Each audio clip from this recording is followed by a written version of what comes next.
এই ভিডিওর মধ্যে আমরা আজকে যে চ্যাপ্টারটা করব সেটা হচ্ছে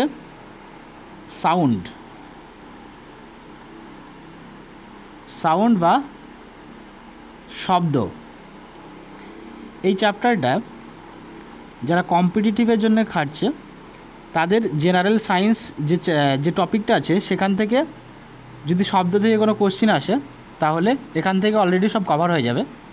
আর ক্লাস হিসেবে যদি বলি, ক্লাস 9-এ এই চ্যাপ্টারটা রয়েছে, 9-এর খুব কাজে লাগবে।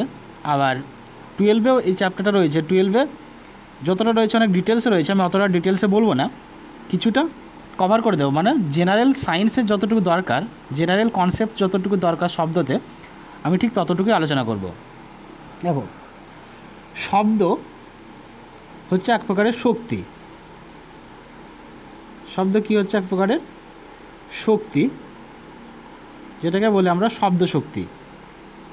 তার মানে কোন একটা শক্তি যেটা হচ্ছে শব্দ শক্তি, এই শব্দ শক্তিটা উৎপন্ন হচ্ছে, মানে তৈরি হচ্ছে। তাহলে শব্দ শক্তিটা তৈরি করার জন্য আমাকে কিছু একটা কাজ করতে হবে, তবে তো শক্তিটা পাবো। তাহলে যেমন আমাদের শব্দ উৎপন্ন হয় সেতার বলে একটা যন্ত্র, গিটার, তারপরে ঢোল, এগুলো সবগুলো থেকে শব্দ উৎপন্ন হয়। তার মানে এগুলোতে কি ঘটনা ঘটে? এগুলোতে আমরা কম্পন সৃষ্টি করতে পারি। তাহলে কম্পনের ফলে আমাদেরকে শব্দ উৎপন্ন হয়। আচ্ছা, এই কম্পন কিভাবে হচ্ছে না, আমরা সাধারণত কম্পনের উপর ভিত্তি করে, কম্পন কিভাবে হচ্ছে তার উপর ভিত্তি করে মানে শব্দ এক প্রকার শক্তি। আবার শব্দকে আমরা সাধারণত তরঙ্গ হিসাবে ট্রিট করতে পারি। তরঙ্গ, শব্দ তরঙ্গ বলবো। শব্দ এক প্রকার তো শক্তি, কিন্তু সেটা কি আকারে থাকে না, তরঙ্গের আকারে থাকে, বা ওয়েভ। শব্দ এক প্রকার হচ্ছে একটা ওয়েভ, ঠিক আছে। এবার ওয়েভের দুটো টাইপ আছে, দুই রকমের ওয়েভ হয়। একটা হচ্ছে এক নম্বর যে ওয়েভ, সেটা হচ্ছে অনুদৈর্ঘ্য তরঙ্গ। অনুদৈর্ঘ্য তরঙ্গ যেটাকে বলা হয় লঙ্গিচুডিনাল ওয়েভ,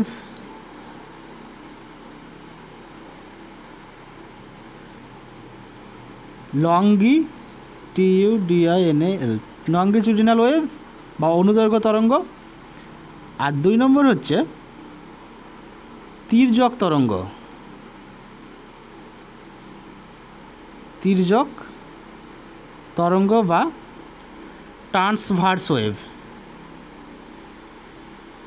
তাহলে তরঙ্গের 2 রকমের তরঙ্গ পাওয়া যাচ্ছে, একটা হচ্ছে অনুদৈর্ঘ্য তরঙ্গ, একটা হচ্ছে তির্যক তরঙ্গ।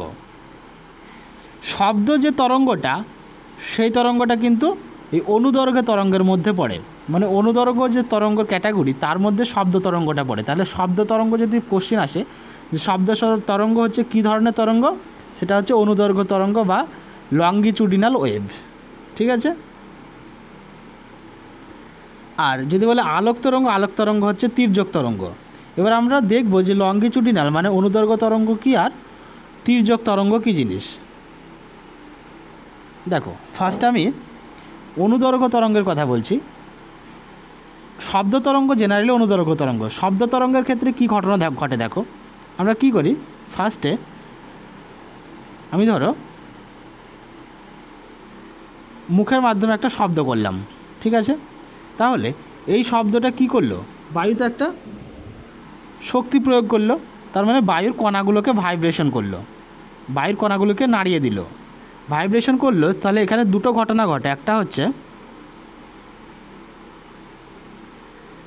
যখন শক্তিটা প্রয়োগ করলো তখন সেখানকার বায়ুগুলো একদম কাছাকাছি চলে আসলো, মানে খুব ঘনভাবে এইভাবে থাকলো।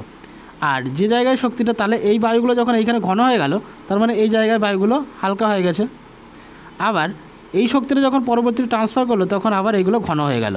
এইভাবে বায়ুর ঘনত্ব এক জায়গায় বেশি হবে, এক জায়গায় কম হবে, এক জায়গায় বেশি হবে, এইভাবে করতে করতে আমাদের শব্দটা কানে এসে পৌঁছায়। এই যে বায়ু যেখানে চাপ প্রয়োগ করে বায়ুর কণাগুলো এক জায়গা হয়ে গেল, এইটাকে বলা হবে ঘনীভবন। আর যে জায়গায় বায়ুটা হালকা হয়ে গেল সেটাকে বলছি তনুভবন।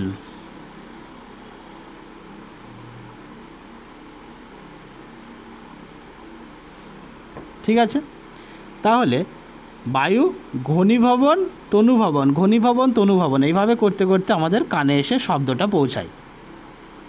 ঠিক আছে,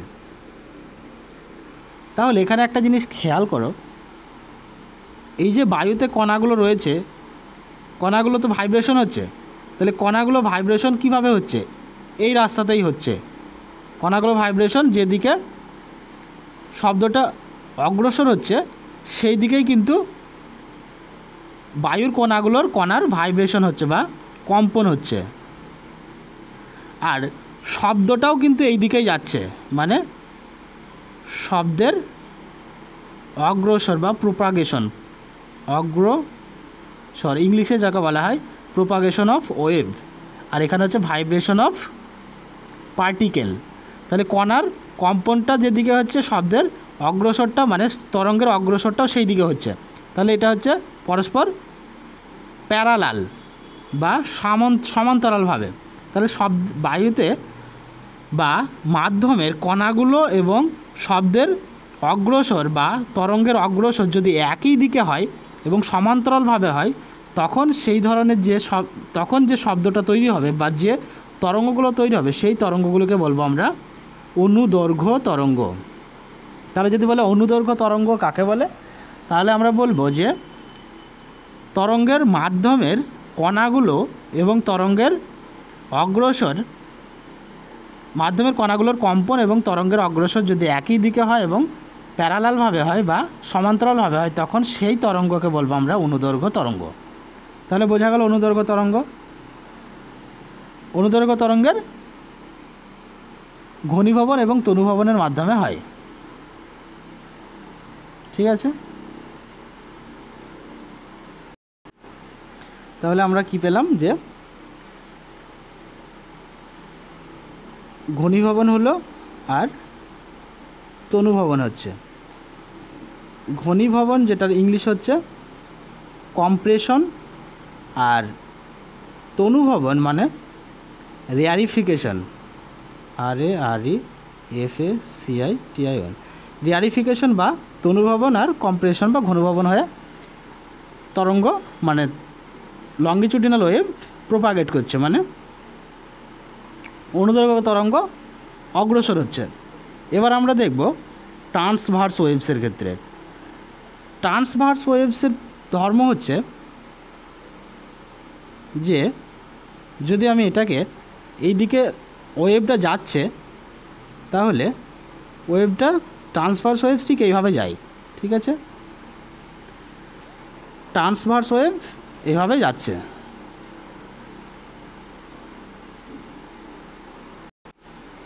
তাহলে আমরা পেলাম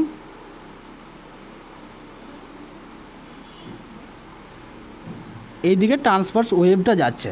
তাহলে দেখো এখানে কি হচ্ছে, এই কণাগুলো ভাইব্রেশন হচ্ছে, মানে এখানে যে কণাগুলো আছে সেগুলো ভাইব্রেশন হচ্ছে। তাহলে কণার ভাইব্রেশনটা এই দিকে হয় আর অগ্রসরটা এই দিকে হয়, মানে এই মাধ্যমে যে কণাগুলো রয়েছে এই কণাগুলোর ভাইব্রেশনটা এইভাবে হচ্ছে। তাহলে এইটা হচ্ছে কণার ভাইব্রেশন, কণার ভাইব্রেশন মানে কম্পন, আর এই দিকে হচ্ছে তরঙ্গের অগ্রসর বা প্রোপাগেশন অফ ওয়েভ। ঠিক আছে, তাহলে ট্রান্সভার্স ওয়েভসের ক্ষেত্রে কি হয় যে কণার অগ্রসর এবং কণার কম্পন পরস্পরের লম্বভাবে থাকে, পারপেন্ডিকুলার, তখন সেই তরঙ্গকে বলবো আমরা ট্রান্সভার্স ওয়েভ।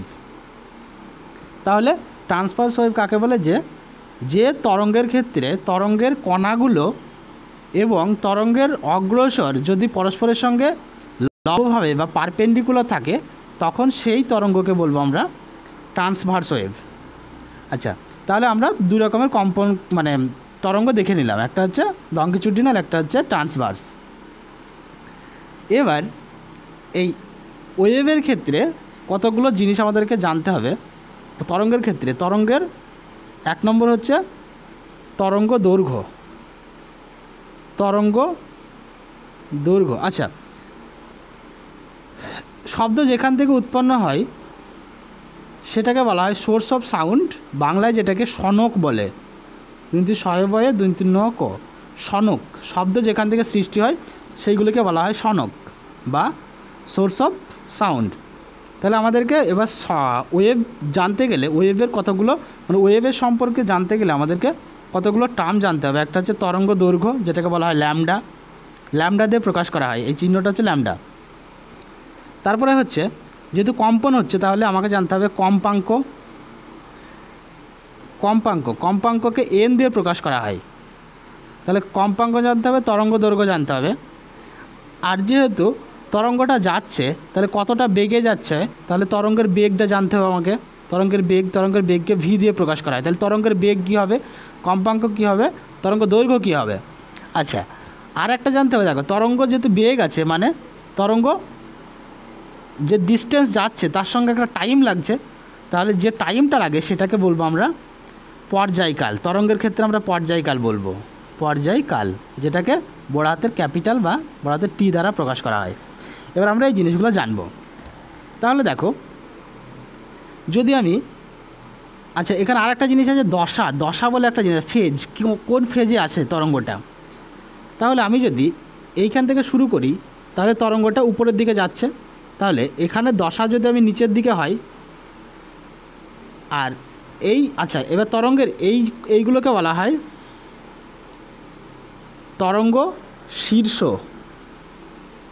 এটাকে বলা হচ্ছে তরঙ্গ শীর্ষ। মাথাগুলোকে সব তরঙ্গ শীর্ষ বলবো, আর নিচের দিকের যেগুলো মাথা থাকবে সেগুলোকে বলবো তরঙ্গ পাদ। তরঙ্গ তরঙ্গ পাদ। আচ্ছা ভালো করে আঁকছি আমি এটা আরেকবার ফ্রেশ করে করছি, তাহলে আমরা পাচ্ছি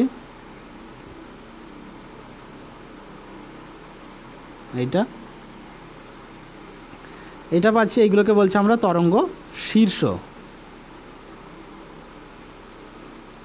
আর এইটাকে নিচেরগুলোকে বলছি আমরা তরঙ্গ পাদ। ঠিক আছে, প্রত্যেক ক্ষেত্রে একই। আর এইগুলিকে বলা হয় এক একটা লুপ। ঠিক আছে, তাহলে আমি যদি এখানে ধরি, আচ্ছা সবসময় এইটা একটা হচ্ছে 2 ডাইমেনশন, মানে এইদিকে একটা দুটো দিক আছে, সেই জন্য 2 ডাইমেনশন। যদি 2 ডাইমেনশন হয় তাহলে উপরের দিকটাকে বলা হয় পজিটিভ, আর নিচের দিকে যেটাকে বলা হয় সেগুলোকে বলা হয় ঋণাত্মক বা নেগেটিভ। তাহলে উপরেরগুলো, তাহলে এই যদি এইটা ধরি তাহলে উপরেরগুলো একটা ফেজ ধরা হবে, প্লাস হলে একটা ফেজ মানে দশা। উপরের দিকে যেগুলো থাকবে সেগুলোকে একটা দশা ধরবো, আর নিচেরগুলোকে একটা দশা ধরবো। তাহলে উপরেরগুলো যেগুলোতে থাকবে সেগুলো সব একই দশাতে রয়েছে, নিচেরগুলো যেগুলো সব একই দশাতে রয়েছে। তাহলে তরঙ্গ শীর্ষ, এখানে একটা তরঙ্গ শীর্ষ, আর এখানে একটা তরঙ্গ শীর্ষ পাচ্ছি, এখানে একটা তরঙ্গ পাদ পাচ্ছি, এখানে একটা তরঙ্গ পাদ পাচ্ছি। এবার এই ল্যামডা যেটা হচ্ছে সেটা হচ্ছে দুটি তরঙ্গ শীর্ষের মধ্যবর্তী যে দূরত্ব, এটাকে বলা হয় ল্যামডা। তাহলে যদি বলা হয় তরঙ্গের দৈর্ঘ্য কাকে বলে, তাহলে তরঙ্গ দৈর্ঘ্য বলবো যে দুটি তরঙ্গ শীর্ষের মধ্যবর্তী দূরত্বকে বলা হবে তরঙ্গ দৈর্ঘ্য বা ল্যামডা। আবার এই যে তরঙ্গ দৈর্ঘ্য, এই তরঙ্গ দৈর্ঘ্যটাকে একটা বলা হয় পূর্ণ কম্পন। তাহলে ল্যামডাটাকে আমরা পূর্ণ কম্পনও বলতে পারি। তাহলে পূর্ণ কম্পন, তাহলে একটা পূর্ণ কম্পন সম্পূর্ণ করার জন্য যে দূরত্ব একটা তরঙ্গ যে দূরত্ব অতিক্রম করে সেটাকে বলা হয় তরঙ্গ দৈর্ঘ্য। তরঙ্গ দৈর্ঘ্য মানে বুঝতেই পারছি এটা একটা দৈর্ঘ্যের একক। তাহলে দৈর্ঘ্যের সিজিএস একক হচ্ছে সেন্টিমিটার, মানে ল্যামডার একক সেন্টিমিটার হতে পারে, অথবা এসআই একক হচ্ছে মিটার। তাহলে তরঙ্গের সিজিএস একক, দৈর্ঘ্যের একক হচ্ছে মানে ল্যামডার একক সেন্টিমিটার বা মিটার হতে পারে।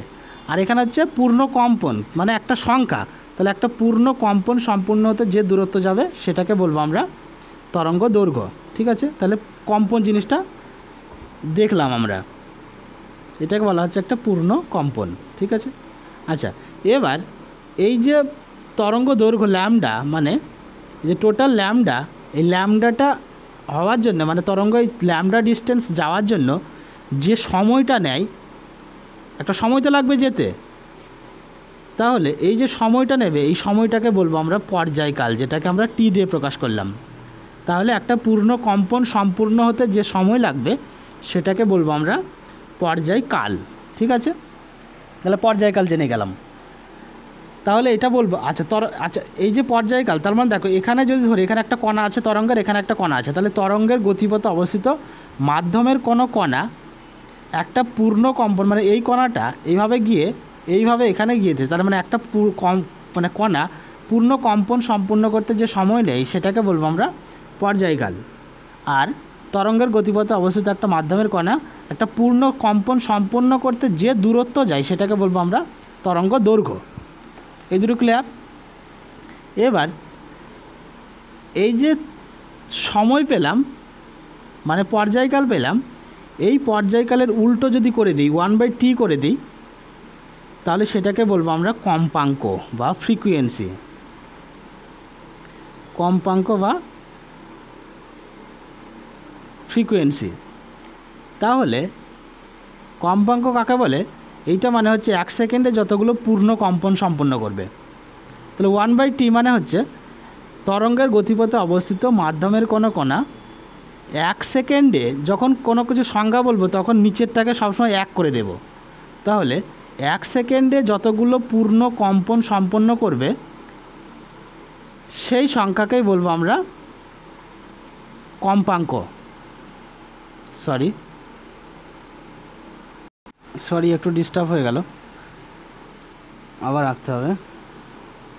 আচ্ছা, তাহলে আমরা কম্পাঙ্ক পেয়ে গেলাম, এটা ল্যামডা পেলাম, কম্পাঙ্ক পেয়ে গেলাম, যেটাকে আমরা কম্পাঙ্ককে কি বলছিলাম না 1/t, যেটাকে কম্পাঙ্ক n দ্বারা প্রকাশ করা হয়। তাহলে কম্পাঙ্ক পেয়ে গেলাম, ল্যামডা পেয়ে গেলাম, টি পেয়ে গেলাম, টিটা হচ্ছে পর্যায়কাল পেয়ে গেলাম।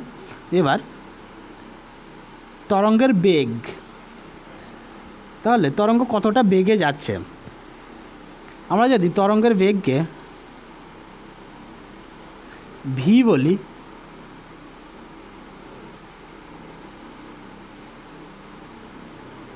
তরঙ্গের বেগকে যদি আমরা ভি বলি তাহলে কি পাচ্ছি? ভি বেগ মানে হচ্ছে নিউটনের গতিসূত্র অনুসারে আমরা কি জানি, কোনো কিছুর বেগ মানেই হচ্ছে দূরত্ব বাই সময়। তাহলে একক সময় যে দূরত্ব যাবে সেটাই হচ্ছে বেগ। তাহলে এখানে দূরত্ব কত? ল্যামডা। তাহলে ল্যামডা দূরত্ব যাচ্ছে, কত সময় যাচ্ছে?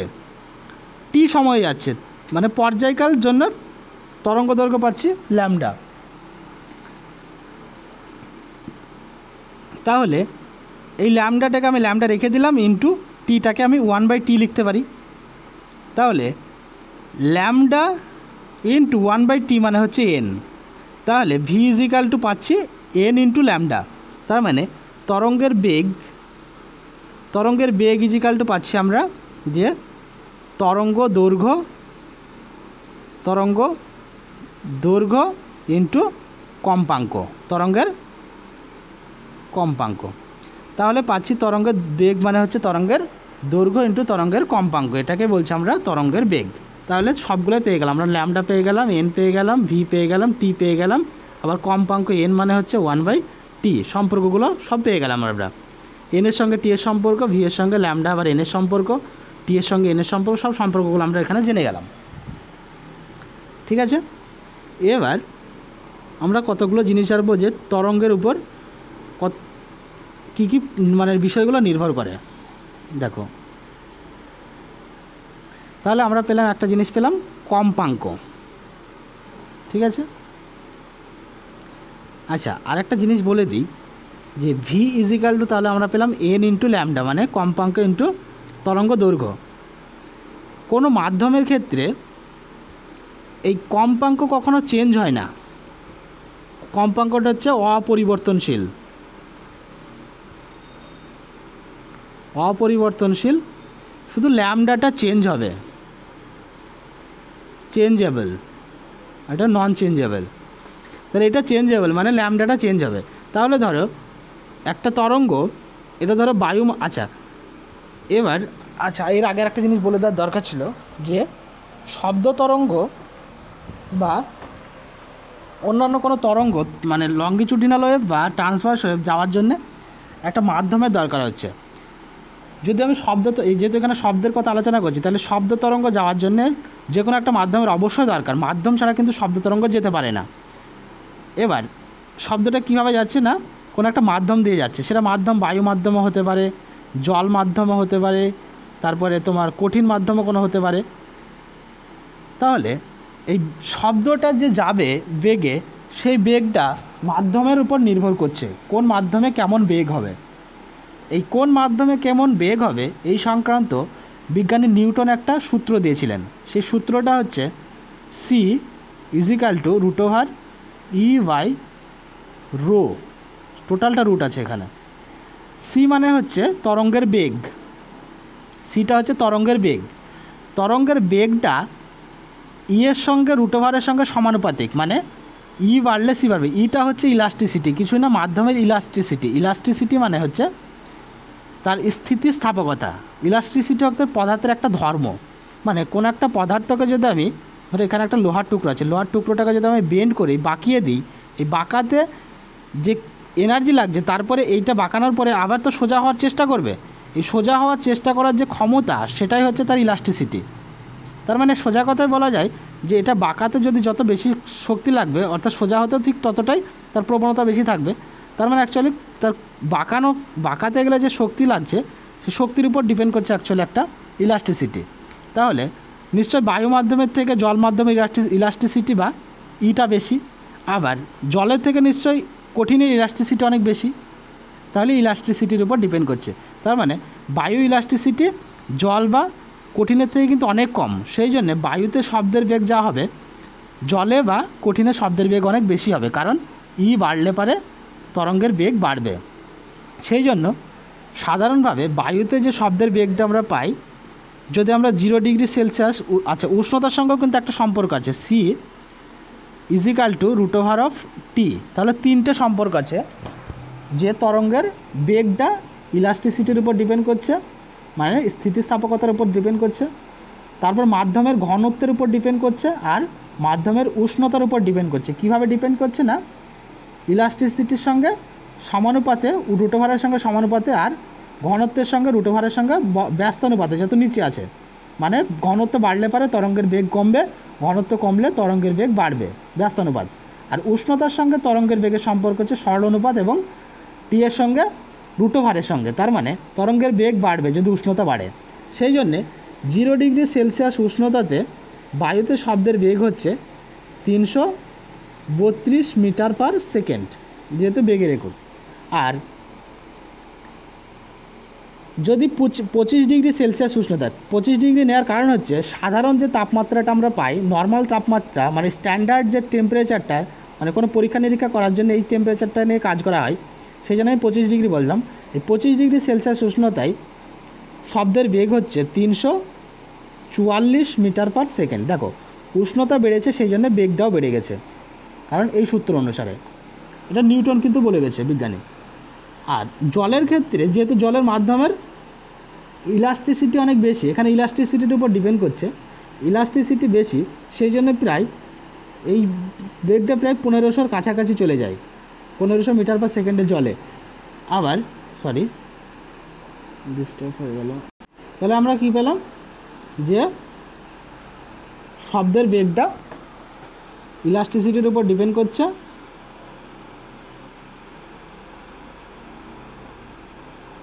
আবার টেম্পারেচারের উপর ডিপেন্ড করছে। আবার যদি কঠিনের মধ্যে বলি শব্দের বেগ, তাহলে কঠিনের মধ্যে বেগটা প্রায় 4 ইন্টু জলের বেগের সঙ্গে সমান হয়, প্রায় 4 গুণের সঙ্গে সমান হয় জলের বেগ। এগুলো জাস্ট কনসেপ্ট জেনে রাখো, ঠিক আছে? তাহলে আমরা তরঙ্গের বেগটা কোন মাধ্যমে কীভাবে নির্ভর করছে সেটা দেখে নিলাম। আর তরঙ্গের বেগ আমরা কী পেলাম, V equal to N into lambda, মানে কম্পাঙ্ক ইন্টু তরঙ্গ দৈর্ঘ্য। আর আমি কি বললাম যে কম্পাঙ্ক কখনো চেঞ্জ হয় না।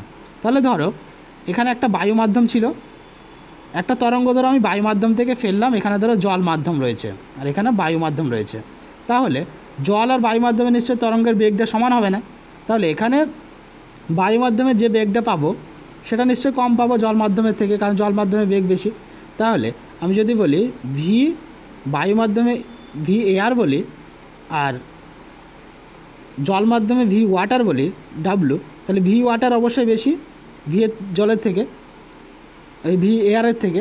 তাহলে ভি ওয়াটারের মধ্যে যদি বেশি, তাহলে নিশ্চয়ই তরঙ্গ দৈর্ঘ্য বেশি হয়ে যাবে, কারণ ল্যামডাটা ওই এনটা কখনো চেঞ্জ হবে না, মানে বায়ু মাধ্যমে যে এন ছিল জল মাধ্যমে এনটা একই থাকবে, শুধুমাত্র তরঙ্গ দৈর্ঘ্যটা চেঞ্জ হবে। তাহলে দেখো মাধ্যম যদি চেঞ্জ হয়ে যায় তরঙ্গ দৈর্ঘ্য কমা বাড়া করতে পারে, কারণ এখানে বায়ু মাধ্যম থেকে যখন জল মাধ্যমে গেল, জল মাধ্যমে গেলে তার ইলাস্টিসিটি বেশি হয়ে গেল, মানে বেগ বেড়ে যাবে, বেগ বেড়ে যাওয়া মানে এখানে তরঙ্গ দৈর্ঘ্য ল্যামডাটা বেড়ে যাবে। তার মানে lambda air less than lambda water, মানে তরঙ্গের জলের মধ্যে যে তরঙ্গ দৈর্ঘ্য সেটা অবশ্যই বেশি হবে তরঙ্গ এয়ারের মধ্যে তরঙ্গ দৈর্ঘ্যের থেকে। তাহলে এটা বোঝা গেল যে তরঙ্গ দৈর্ঘ্য হচ্ছে পরিবর্তনশীল, কিন্তু তরঙ্গ কম্পাঙ্ক অপরিবর্তনশীল। মাধ্যম পরিবর্তন হলে তরঙ্গের কম্পাঙ্কের কোনো পরিবর্তন হয় না, এটুকু ক্লিয়ার।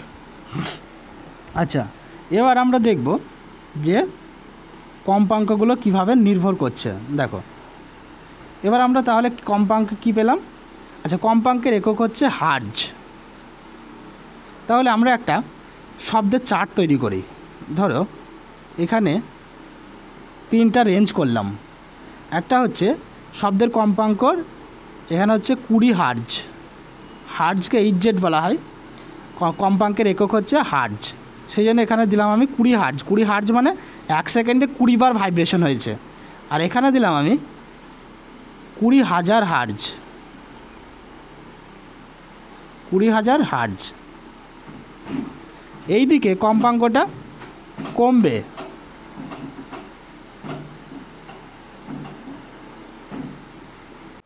তাহলে আমরা কি পাচ্ছি? একটা রেঞ্জ যেটা 20 হার্জ, এটা হচ্ছে 20,000 হার্জ। এই দিকে 20 হার্জের থেকে বেশ কম কম কম কম্পাঙ্ক রয়েছে এদিকে, এটা হচ্ছে লেস 20 হার্জ। আর এইদিকে হচ্ছে গেটার, মানে অ্যাভাব 20,000 হার্জ রয়েছে, ঠিক আছে। তাহলে এই যে তরঙ্গ দৈর্ঘ্যের মানে তরঙ্গের কম্পাঙ্কের একটা রেঞ্জ রয়েছে। ধরো কোনো একটা আমি শব্দ তৈরি করলাম, যে শব্দটা তরঙ্গের কম্পাঙ্ক, মানে যে শব্দটার তরঙ্গটার কম্পাঙ্কটা হচ্ছে 20 হার্জ থেকে 20,000 হার্জ, মানে এই রেঞ্জের মধ্যে থাকবে, সেই শব্দগুলিকে বলবো আমরা শ্রুতি গোচর শব্দ বা audio frequency, audio frequency wave. তাহলে 20 থেকে 20,000-এর মধ্যে যে শব্দটা থাকবে সেই শব্দটাই কিন্তু মানুষ মানে মনুষ্য জাতি, আমরা মানুষ যারা আছি তারা শুনতে পাবো। এটা হচ্ছে মানুষের শ্রুতির যে শব্দের তরঙ্গের কম্পাঙ্কের একটা রেঞ্জ। তাহলে 20 থেকে 20,000-এর মধ্যে যে শব্দগুলো থাকে সেই শব্দগুলো আমরা শুনতে পাই। বাকি 20 থেকে 20 মানে 20 ফ্রিকোয়েন্সি মানে 20 হার্জ ফ্রিকোয়েন্সির নিচে যে শব্দগুলো আছে সেই শব্দগুলিকে বলা হয় ইনফ্রা ওয়েভ বা ইনফ্রাসনিক, SONIC, ইনফ্রাসনিক ওয়েভ বা বাংলায় যাকে বলা হয় শব্দের তর, শব্দের তর শব্দ। শব্দের তর শব্দ হচ্ছে 20,000 মানে 20 হার্জ ফ্রিকোয়েন্সির নিচে যে শব্দগুলো পাবো সেইগুলোকে বলবো ইনফ্রাসনিক ওয়েভ বা শব্দের তর শব্দ। আর 20,000-এর থেকে উপরে যে শব্দগুলো মানে 20,000 ফ্রিকোয়েন্সি থেকে উপরে যে শব্দগুলো পাবো সেই শব্দগুলিকে বলবো আমরা ultrasonic wave, ULTRASONIC, ultrasonic wave বা বাংলাটা হচ্ছে শব্দোত্তর, তয়ে তয়ে ওকার তালবির সহ বয়েদয়ে তয়ে তয়ে ওকার শব্দোত্তর শব্দ। তাহলে বাংলাটা হচ্ছে শব্দোত্তর শব্দ বা আলট্রাসনিক ওয়েভ, যেটা 20,000 হার্জ ফ্রিকোয়েন্সির উপরে যে শব্দগুলো পাবো সেগুলো হচ্ছে আলট্রাসনিক ওয়েভ, আর তার থেকে লেস হলে পারে 20 থেকে লেস হলে পারে ইনফ্রাসনিক, আর 20 থেকে 20,000-এর মধ্যে যে শব্দটা পাবো সেগুলোকে বলবো অডিও ফ্রিকোয়েন্সি। অডিও ফ্রিকোয়েন্সি কেবলমাত্র মানুষ শুনতে পায়। আলট্রাসনিক ওয়েভগুলো আর বা ইনফ্রাসনিক এগুলো মানুষ শুনতে পায় না, এগুলো কিছু প্রাণী আছে, আমি বলে দিচ্ছি দেখো কোন প্রাণীগুলো শুনতে পায়। দেখো আলট্রাসনিক ওয়েভটা, এটা হচ্ছে আলট্রাসনিক, এটা হচ্ছে অডিও ওয়েভ, আর এটা হচ্ছে ইনফ্রাসনিক ওয়েভ। এই আলট্রাসনিক ওয়েভের ফ্রিকোয়েন্সিটা হচ্ছে 20,000-এর থেকে বেশি। এই ওয়েভটা দেখো বাদুড় রাত্রেবেলায় কিন্তু দেখতে পায় না, বাদুড় এরা কী করে এই আলট্রাসনিক ওয়েভটাকে ছেড়ে দেয়, ছেড়ে আবার এই ইয়েটাকে এরা গ্রহণ করতে পারে, না আলট্রাসনিক ওয়েভ তৈরি করতে পারে এবং গ্রহণ করতে পারে। সেই জন্য বাদুড় রাত্রেবেলায় আলট্রাসনিক ওয়েভ রিলিজ করে এবং সেটাকে গ্রহণ করে। যদি এখানে সামনে কিছু থাকে তাহলে ওই আলট্রাসনিক ওয়েভটা প্রতিফলিত হয়ে আবার বাদুড়ের কানে এসে পৌঁছাবে, মানে বাদুড় শুনতে পাবে। এই আলট্রাসনিক ওয়েভের মাধ্যমে বাদুড় কিন্তু রাত্রে চলাফেরা করতে পারে। আবার তিমি মাছ রয়েছে বা ডলফিন রয়েছে, ডলফিনগুলো কী করে সমুদ্রে এরা এই আলট্রাসনিক ওয়েভকে রিলিজ করে। যদি সামনে কোনো বাধা থাকে তাহলে বুঝতে পারে, সেটা আবার ফিরে আসে, যদি ফিরে আসে তাহলে বুঝতে পারে যে সেখানে কোনো বাধা রয়েছে, আর যদি ফিরে না আসে তাহলে মনে করবে কোনো বাধা নেই। এইভাবে কিন্তু বাদুড় ডলফিন এরা কিন্তু চলাফেরা করে আলট্রাসনিক ওয়েভের মাধ্যমে। এটা কিন্তু মানুষ কিন্তু বুঝতে পারে না, মানুষ শুধু এই ফ্রিকোয়েন্সিটা বুঝতে পারে। এবার ইনফ্রাসনিক ওয়েভটা বলে দিই। ইনফ্রাসনিক ওয়েভটা হচ্ছে 20 হার্জের থেকে কম। এটা কেবলমাত্র বিভিন্ন চার পা রয়েছে যাদের, তারা শুনতে পায়। যেমন হাতি আছে, তারপরে গরু, কাউ, এলিফেন্ট, এরা কী করে এই ইনফ্রাসনিক ওয়েভকে শুনতে পায়, ঠিক আছে। সেই জন্য গরু বা হাতি এরা এই ইনফ্রাসনিক ওয়েভটাকে বুঝতে পারে। ইনফ্রাসনিক ওয়েভ কখন প্রডিউসড হয় দেখো, যদি ভূমিকম্প হয়, ভূমিকম্পের যে আমরা মানে তরঙ্গের কম্পাঙ্কটা পাই সেটা কিন্তু 20 থেকে 20 হার্জের থেকে কম হয়। সেই তরঙ্গগুলো এই হাতি কিংবা গরু এরা আগে কিন্তু বুঝতে পারে, কারণ মানুষ এটা তো ধরতে পারে না, সেই জন্য এরা বুঝতে পারে। ভূমিকম্প মাপার যন্ত্রের নাম হচ্ছে সিসমোগ্রাফ। এই সিসমোগ্রাফের যে যন্ত্রটা লাগানো হয় সেটা কিন্তু অনেকটা এই কম্পাঙ্ককে ধরার মতো ক্ষমতা থাকে, সেই জন্য এই কম্পাঙ্কগুলো আমরা বুঝতে পারি না। আচ্ছা, আলট্রাসনিক ওয়েভের এখনও অনেক ব্যবহার আছে। যেমন দেখো, তোমরা শুনেছো যে আলট্রাসোনোগ্রাফি। আলট্রাসোনোগ্রাফিতে কী করা হয়, মানুষের শরীরে যদি কোনো টিউমার থাকে বা কোনো ভিতরে কোনো কিছু সমস্যা হয়ে থাকে, তখন আলট্রাসনিক ওয়েভ পাঠিয়ে এই টিউমার কোথায় আছে সেটা কিভাবে আছে সেটা কিন্তু জানা যায় আলট্রাসনিক ওয়েভের মাধ্যমে। আবার আলট্রাসনিক ওয়েভটাকে ব্যবহার করে আমরা, ধরো সমুদ্রে একটা জাহাজ চলছে, সেই জাহাজটা কতটার গভীরতায় আছে সেটা মেজার করা হয়। কীভাবে মেজার করা হয় এটা আমি ক্যালকুলেশনটা পরের ভিডিওতে করে দেবো। শুধু এইটুকু জেনে রাখো যে আলট্রাসনিক ওয়েভের মাধ্যমে সমুদ্রে কোনো জাহাজ কতটা গভীরতায় আছে সেটা নির্ণয় করা হয়। আচ্ছা, এই নির্ণয়ের জন্য যে আলট্রাসনিক ওয়েভটা যে ডিটেক্ট করবে বা বুঝতে পারবে যেখানে আলট্রাসনিক ওয়েভটাকে ফার্স্টে কী করা হয়, এদিকে ছাড়া হয় আর এই দিক দিয়ে গ্রহণ করা হয়, প্রতিফলিত হয়ে ভূমিতে প্রতিফলিত হয়ে যায়। তাহলে এখানে যেটা লাগানো থাকে সেটা থাকে হাইড্রোফোন। সেই জন্যে সমুদ্রের গভীরতা মাপার যন্ত্রের নাম হচ্ছে হাইড্রোফোন। হাইড্রোফোন আর কিছুই নয়, যেটা আলট্রাসনিক ওয়েভকে বুঝতে পারে, সেটা হচ্ছে হাইড্রোফোন। হাইড্রোফোনের সাহায্যে কোনো সমুদ্রের গভীরতা নির্ণয় করা হয়। আবার কোনো প্লেন উপর দিয়ে উড়ছে, উড়ে কতটা উচ্চতায় আছে সেটা নির্ণয় করা হয়। সরি, প্রবলেম হয়ে যাচ্ছে একটু। তাহলে যদি কোনো একটা এরোপ্লেন কতটা উচ্চতায় আছে সেটা জানার জন্য কিন্তু র্যাডার ব্যবহার করা হয়। এই র্যাডারেও কিন্তু আলট্রাসনিক ওয়েভটাকে কাজে লাগানো হয়। এইগুলো ক্যালকুলেশন আছে কী করে করা হয়। আমি এই ভিডিওটা অনেকটা বড়ো হয়ে যাবে, সেই জন্য করতে পারছি না। যাই হোক, দেখো আমি চেষ্টা করছি করার। তাহলে কি হচ্ছে, আলট্রাসনিক ওয়েভের ব্যবহার হচ্ছে জাহাজের গভীরতা নির্ণয়, তারপর উড়োজাহাজের বা অ্যারোপ্লেনের উচ্চতা নির্ণয়, এগুলোর ক্ষেত্রে ব্যবহার করা হয়। আবার মেডিকেলে যেমন আলট্রাসোনোগ্রাফি করতে ব্যবহার করা হয়। তারপরে বাদুড় তারা কী করে আলট্রাসনিক ওয়েভ ব্যবহার করে তাদের সামনে কোনো বাধা আছে কিনা দেখতে পায়। এইসব ব্যবহারগুলো আলট্রাসনিক ওয়েভের ক্ষেত্রে হয়ে থাকে। আচ্ছা, আর একটা জিনিস জানিয়ে দিই, যেটা হচ্ছে ম্যাক সংখ্যা, MACH, ম্যাক নাম্বার বা ম্যাক সংখ্যা। ম্যাক সংখ্যাটা হচ্ছে, যদি বলে ম্যাক সংখ্যা কাকে বলে, তাহলে বলবে যে বস্তুর বেগ বাই শব্দের বেগ। তাহলে আমি যদি এটাকে ভালো করে বলি, যদি আমি ম্যাক সংখ্যাকে এম দিয়ে প্রকাশ করি, যদি ম্যাক সংখ্যাকে আমি এম দিয়ে প্রকাশ করি, এম ইজিক্যাল টু উপরে হচ্ছে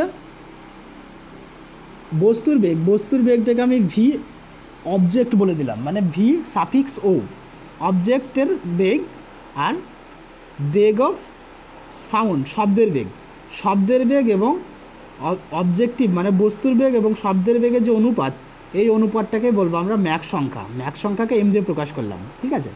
তাহলে যদি ম্যাক সংখ্যা কাকে বলে, তাহলে বলবো যে বস্তুর বেগ এবং শব্দের বেগের অনুপাতকে বলা হয় ম্যাক সংখ্যা। এটা করার সুবিধাটা হচ্ছে যদি এম গ্রেটার দেন 1 হয়, এম গ্রেটার দেন 1 মানে অবজেক্টিভ মানে কোনো বস্তুর বেগ যদি শব্দের বেগের থেকে বেশি হয়, মানে V0টা যদি V0 যদি গ্রেটার দেন VS হয়, তবেই তো এম গ্রেটার দেন M1 হবে। তাহলে এইটা মানেই হচ্ছে যদি কোনো বস্তুর বেগ শব্দের বেগের থেকে যদি বেশি হয়, মানে কোনো একটা জিনিস যদি শব্দের বেগের থেকে বেশি জোরে যেতে পারে, শব্দের বেগ মানে 344 meter per second, 344 meter per second মানে 1 সেকেন্ডে 344 মিটার যদি কোনো বস্তু যেতে পারে, তাহলে তার ম্যাক সংখ্যা নিশ্চয়ই সমান সমান হচ্ছে। আর যদি 344-এর থেকে বেশি যায়, যেমন আমি ধরে নিলাম 345 মিটার পার সেকেন্ডে গেল, তাহলে যদি বস্তুর বেগ 345 মিটার পার সেকেন্ড হয় আর শব্দের বেগ যদি 344 মিটার পার সেকেন্ড হয়, তাহলে দেখো একের থেকে বেশি হচ্ছে। তাহলে কোনো বস্তু যদি শব্দের বেগের থেকে বেশি জোরে যেতে পারে, বা ম্যাক সংখ্যা যদি কোনো বস্তুর যদি 1-এর থেকে বেশি হয়, তাহলে সেই বস্তুগুলিকে আমরা বলবো সুপারসনিক বস্তু। সুপারসনিক, সেই জন্য বলে না supersonic jet, supersonic jet plane. এই সুপারসনিক বলার কারণ হচ্ছে ওই প্লেনটা শব্দের গতিবেগের থেকে বেশি জোরে যেতে পারে, মানে ওর স্পিডটাকে বোঝায়। অ্যাকচুয়ালি সুপারসনিক বলার কারণ হচ্ছে ওর স্পিডটাকে বোঝায়। তারপরে যখন রকেট লঞ্চার করে, কোনো স্যাটেলাইটকে লঞ্চিং করে, তখন যে রকেটগুলো পাঠানো হয় সেই রকেটগুলো কিন্তু সুপারসনিক বেগ হয়, মানে শব্দের বেগের থেকে অনেক বেশি জোরে যেতে পারে, ঠিক আছে। তাহলে হলো সুপারসনিক, তাহলে এই ঘটনাগুলো হয়ে গেল। এবার আর দুটো জিনিস আমি এখানে বলে দিই, যেটা দেখো আমি কি বললাম যে একটা জাহাজ জলে আছে, ধরো এখানে একটা জাহাজ আছে জলে, তাহলে এই জল থেকে কতটা গভীরতা আছে সেটা মাপার জন্য আমরা আল্ট্রাসনিক ওয়েভ ব্যবহার করছিলাম। এর প্রমাণটা দেখো এই ভিডিওতে করে দিচ্ছি, একটু বড় হলেও একটু দেখে নিও কষ্ট করে। তাহলে আমি ধরো একটা ওয়েভ, আল্ট্রাসনিক ওয়েভ পাঠালাম, ঠিক আছে।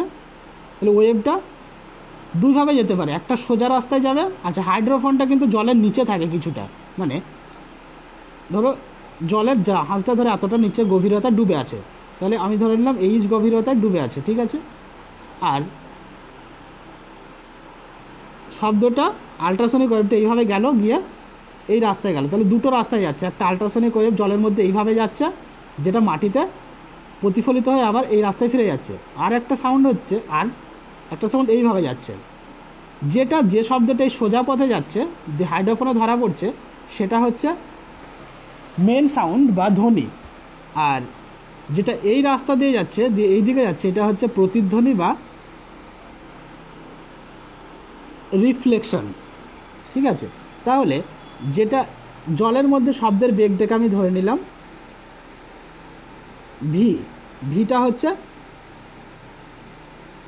জলের মধ্যে শব্দের বেগ, ঠিক আছে। আচ্ছা, তাহলে ভি বেগে যাচ্ছে। আর এখান থেকে এখানে সোজা পথে যে সাউন্ডটা গেছে, মানে ধ্বনিটা বা মেন সাউন্ডটা যেতে ধরো সময় লেগেছে, আমি ধরে নিলাম টি বা T1, তাহলে T1 সময় লেগেছে মেন সাউন্ডটা হাইড্রোফোনে ধরা পড়তে। আর যেটা প্রতিধ্বনি, আচ্ছা এটা তার মানে হচ্ছে মেন সাউন্ডের সময় যাওয়ার সময়। আর T2টা ধরো একটা T2 ধরে নিলাম, এটা হচ্ছে প্রতিধ্বনির সময়। মানে যদি আমি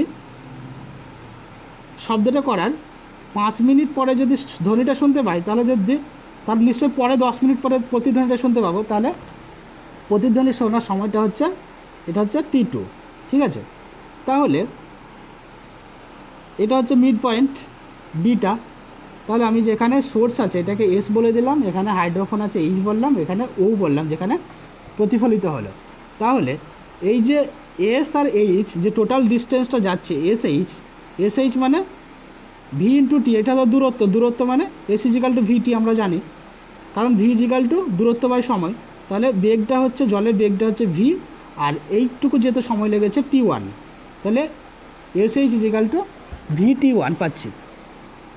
আর যেটা এই পথে গেছে সেটা কি পাচ্ছি আমরা, টোটাল যে দূরত্বটা সেটা কি পাচ্ছি, S O plus O H equal to আমরা পাচ্ছি কি ভি বেগে গেছে, আর টোটাল সময়টা কত লেগেছে টি টু, বেগটা একই, এটাও জলের বেগ এটা জলে একই বেগ, তাহলে ভিটা একই আছে, এখানে সময়টা লাগছে টি টু, তাই তো। তাহলে দেখো এস ও এটা আর এটা দুটো সমান, এসও এবং ও এর সমান, তাহলে আমি এটাকে টু এসও বলতে পারি equal to V T two, তাহলে এসও পাচ্ছি V T two by two, তাহলে এইটুকু পেয়ে গেলাম। এবার এই এস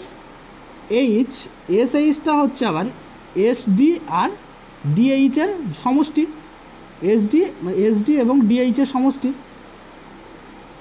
আবার এসডি আর ডিএইচ পরপর দুটো সমান, তাহলে আমি টু এসডি বলতে পারি, তাহলে এস এইচকে আমি কি বলতে পারি, এস এইচকে আমরা বলতে পারি টু এস ডি, তাহলে এস ডির মান হচ্ছে V T one by two, তাহলে এস ডি ইজিক্যাল টু পাচ্ছি V T one by two, তাহলে আমি এইটুকু পেয়ে গেলাম, আবার এইটুকু পেয়ে গেলাম, তাহলে উচ্চতা পাবো কীভাবে, উচ্চতা পাবো দেখো, তাহলে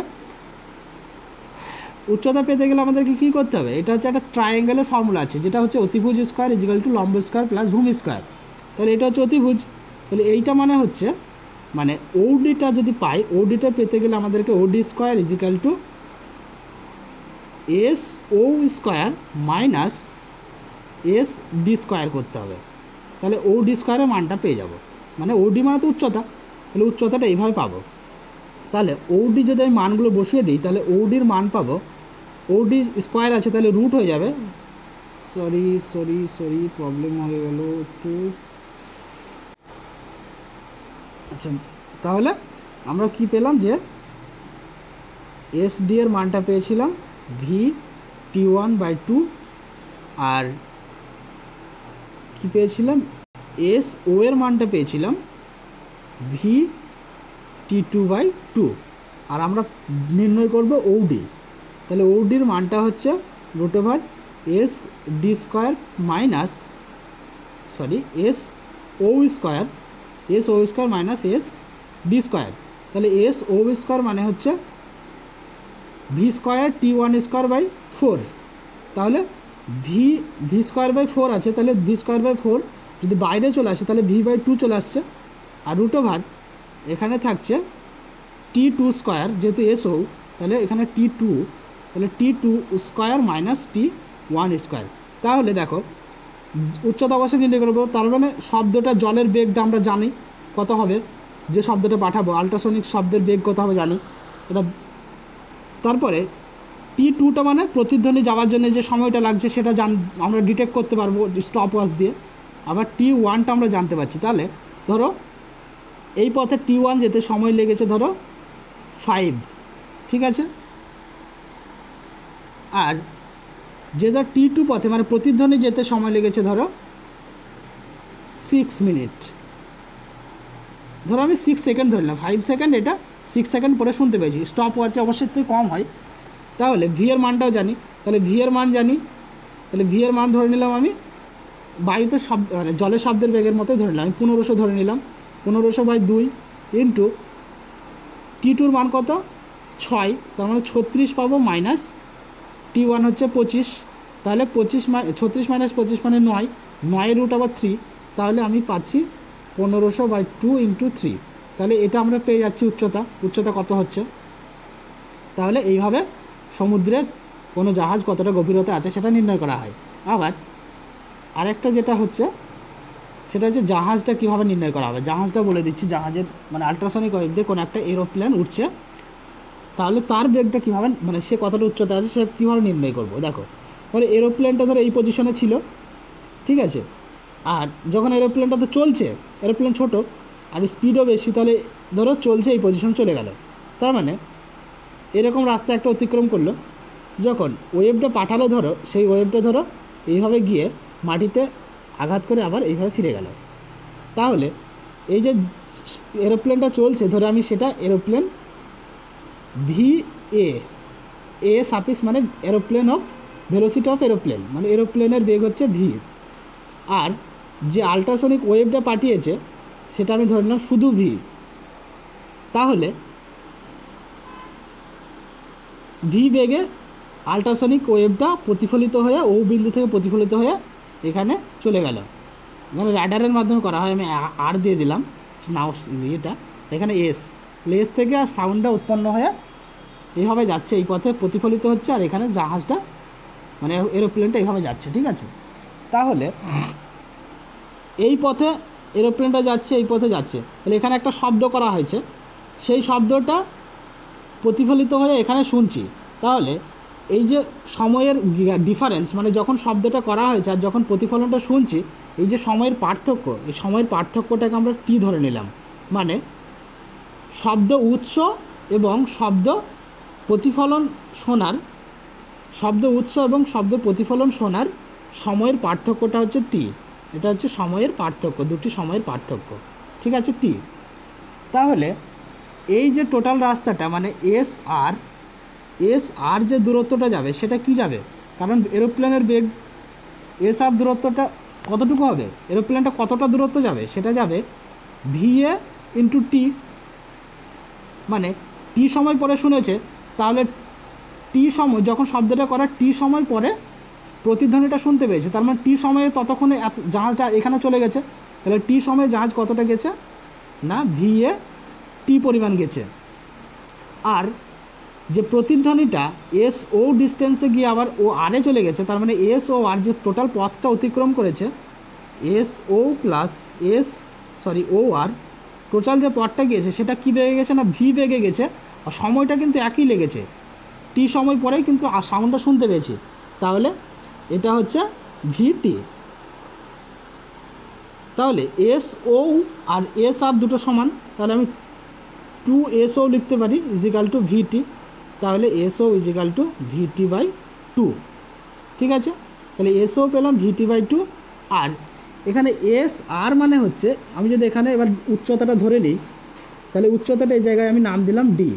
তাহলে এসডি এবং এস আর আবার সমান, তাহলে এস আরকে আমি 2SD বলতে পারি। তাহলে 2SD ইজিক্যাল টু কী পাচ্ছি ভিএ টি। তাহলে SD equal to VA T by 2। তাহলে এসডির মান পেয়ে গেলাম, আবার এসও এর মান পেয়ে গেলাম, মানে এসডি এটাও পেয়ে গেছি, আবার এসও এর মান পেয়ে গেছি। তাহলে উচ্চতা ওইভাবে বার করবো ত্রিভুজের সূত্র অনুসারে। তাহলে দেখি এসও, তাহলে কী পেলাম SO equal to VT by 2 আর SD equal to V A T by 2। তাহলে ওডি ইজিক্যাল টু মানে OD square equal to S O square minus S D square. তাহলে এস ও মানে হচ্ছে V square T square by 4, আর S D মানে হচ্ছে V square T square by 4। তাহলে টি square by 4, আচ্ছা এটা ওডি স্কোয়ার। তাহলে আমি যদি ওডি বলি, এটাকে যদি আমি স্কোয়ারটা তুলে দিই, মুছে দিলাম, স্কোয়ারটা থাকলো না, যদি ওডি বলি তাহলে আমি কি করব, রুটো ভাত দিয়ে দেবো। তাহলে ওডি মান হচ্ছে, ওডিটাই তো উচ্চতা, তাহলে ওডি মানে টি স্কোয়ার বাই 4 রুটের ভিতরে আছে, তাহলে বাইরে চলে আসলে টি বাই 2 হয়ে গেল, আর উপরে থাকছে ভিতরে থাকছে V square minus V A square. তাহলে দেখো যে কত সময় পরে ধ্বনিটা শুনতে পাবো সেটা স্টপ ওয়াচ দিয়ে মাপবো, তাহলে স্টপ ওয়াচ দিয়ে মাপলে সময়টা পেয়ে গেলাম। আর যে শব্দটা আল্ট্রাসনিক ওয়েভটা বায়ুতে শব্দের বেগটা আমরা জানি, আবার যে এরোপ্লেনটা কত স্পিডে ঘুরছিল সেটাও জানি, তাহলে এটাও জানি, আবার টিটাও জানি, তাহলে ওডিটা বার করতে পারবো। তাহলে উচ্চতাটা কত উচ্চতায় আছে জাহাজটা সেটা আমরা জেনে গেলাম। আজকে এ পর্যন্তই। আচ্ছা আর কিছু আছে এতে? আচ্ছা আর কিছু নেই, এরপরে কিছু আছে যে মানে শব্দের সুর স্বর এইগুলো আছে, তো এইগুলো আমি পরে যদি সময় হয় তাহলে বুঝিয়ে দেব। আপাতত শব্দের এইটুকু জানলে পরে এইগুলোই হচ্ছে শব্দের মেন জিনিস। ঠিক আছে, আজকে এ পর্যন্তই, বাই।